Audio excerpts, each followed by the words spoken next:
Over the years, the discos have lamented the challenges they, as electricity distributors, face in the power sector. But today, the tone of the music is changing as the government seems determined to reset the electricity supply sector.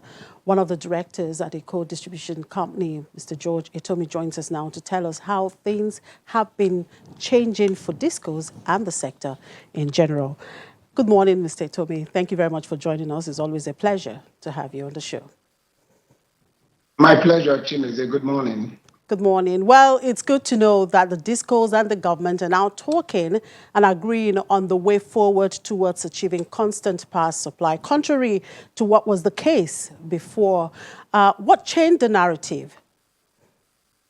I believe what changed the narrative is the realization by all the affected parties that the quicker we all sat around the table to dispassionately look at the problems affecting the entire value chain, the better it will be for every one of us. And let's be straightforward with this.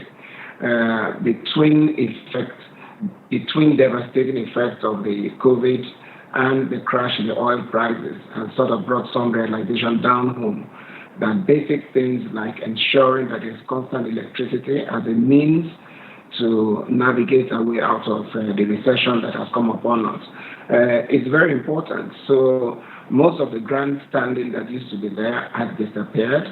And in fairness to all the members, the federal government, starting from the presidency, the central bank, the Ministry of Finance, the bulk trader, that's NBET, TCN, the regulator, NERC, the banks, because they're also major stakeholders, are all sitting together. We're having regular meetings, and the aim of this is to ensure we maintain an alignment in the entire value chain.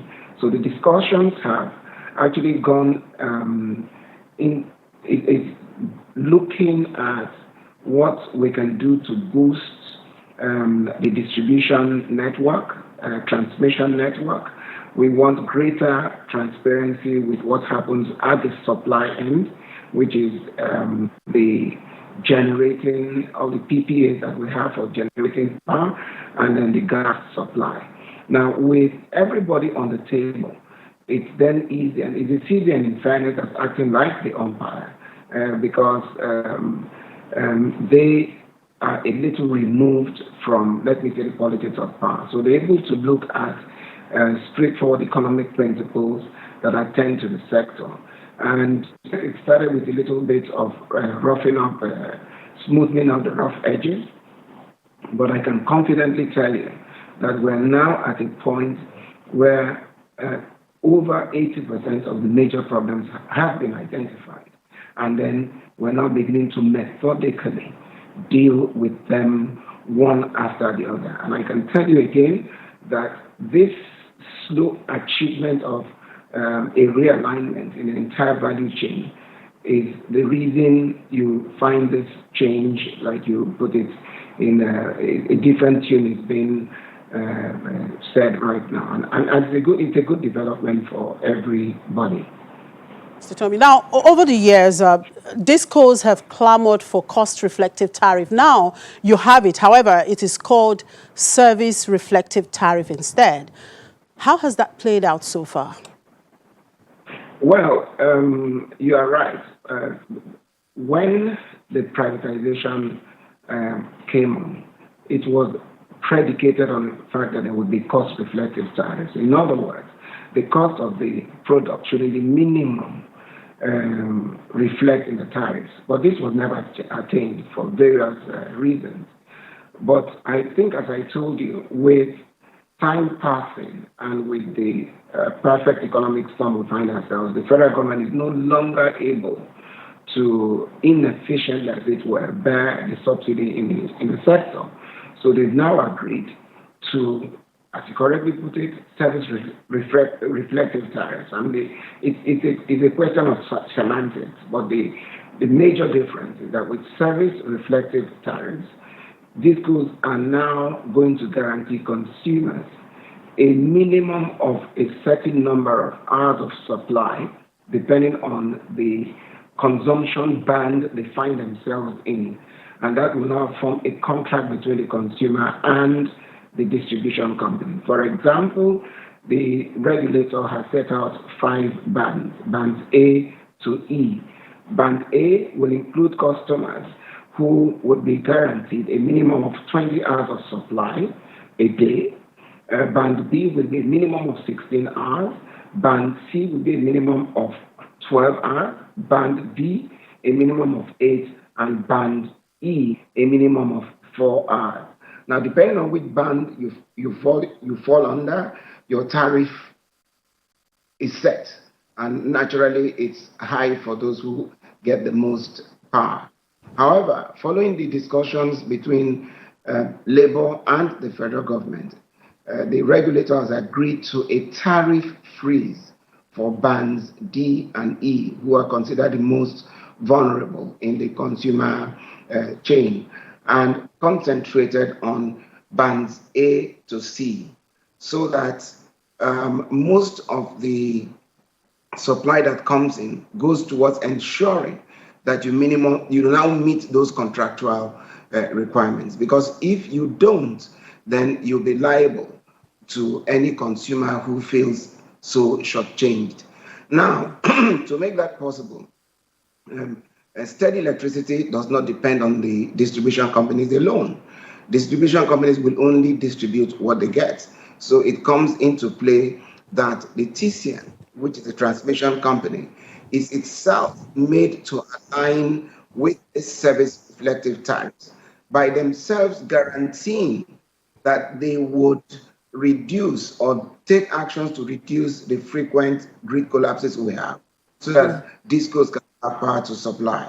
Now, this is reflected in a service level agreement between the transmission company and the distribution company, so that if a customer holds me liable for not giving him power, and I'm able to prove that my inability to do so is because the TCN failed me, then any recourse against me, I can get some satisfaction from the transmission company. Now, the transmission company itself is saying, fair enough. It is not every time there's a grid collapse that it's my fault. If I don't have gas, my grid will not have power or not enough power, and the grid can collapse. So me too, I want some assurance from gas producers that I will get gas. So you can see this alignment that I'm talking about. Before, the value chain was not speaking to itself. But now everybody is beginning to align themselves, because we now have what I call a contract-based market. And let's face it, I'm sure you agree with me, consumers are ever more aware of their rights. And many of them are beginning to sue for damages they receive from this sort of inefficiency that has plagued this value chain. And it is the right thing to do. It is the right way to go. And the results, in my opinion, will begin to reflect very soon.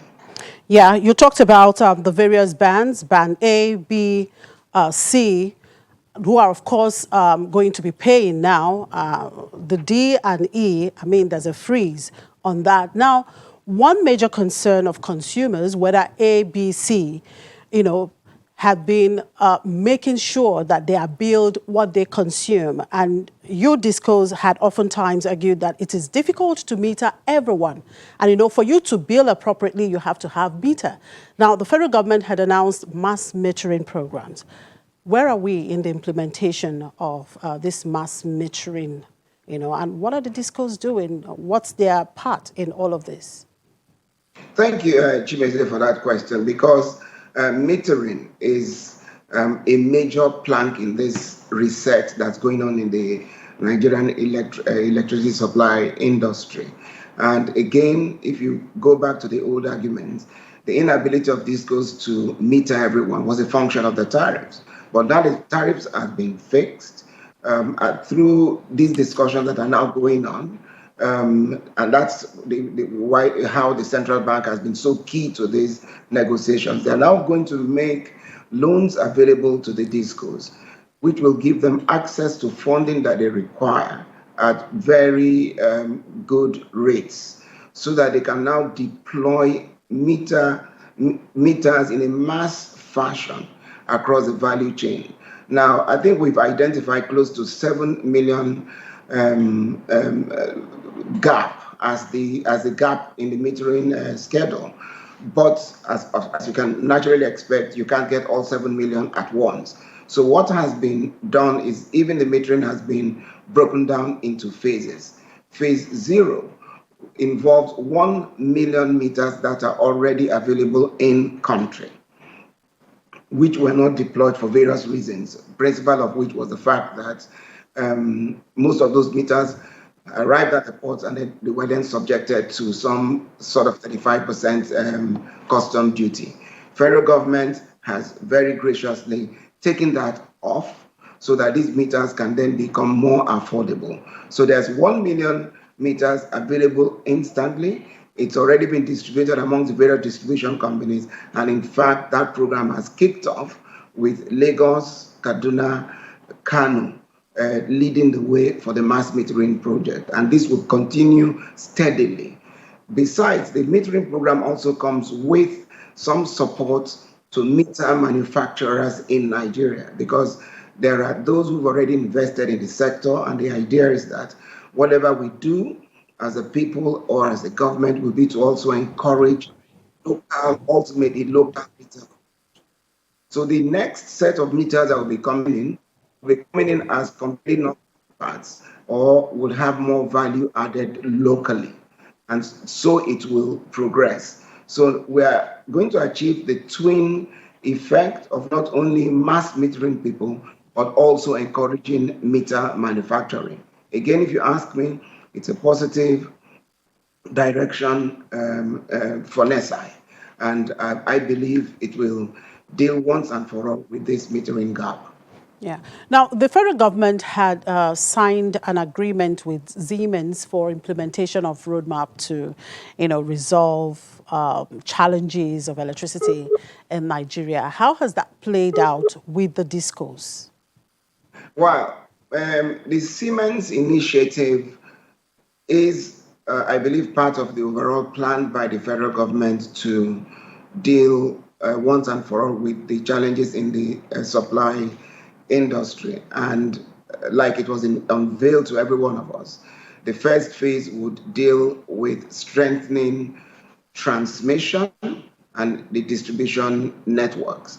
The federal government has set up an SPV that's made up, I believe, of the Minister of Power, Finance, there is Minister of Works, the Attorney General, the BP, that would take, as it were, charge of this entire transactions emanating from Siemens, because these will need to be channeled through this agency or body or SPV that will then interface with all members of the value chain. Now, without prejudice to what I have said before regarding the reset in the entire NESI, once the Siemens transaction kicks in, it will come in as a major support so that we do not lose traction, we do not lose speed, because the things that will guarantee uninterrupted, and the emphasis is on the word uninterrupted supply, would a lot more detailed than I have explained to you earlier on.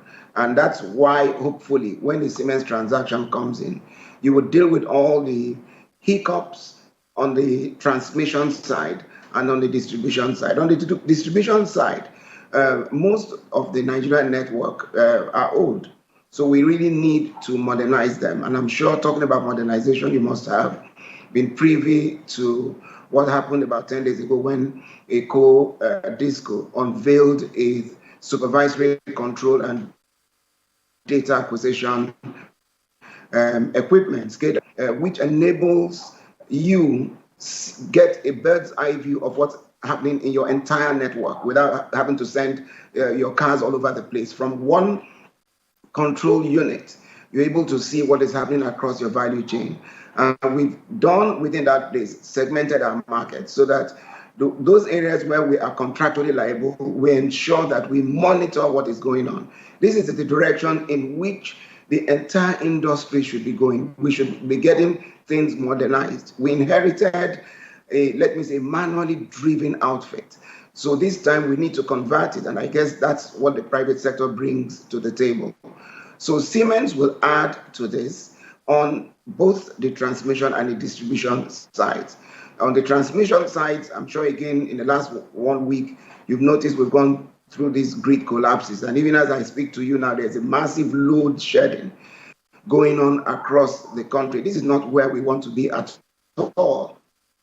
We need to get to that point where once power is generated and sent for transmission, it is available to be given to the consumer. There's too much of, you get 4 hours a day, 6 hours a day.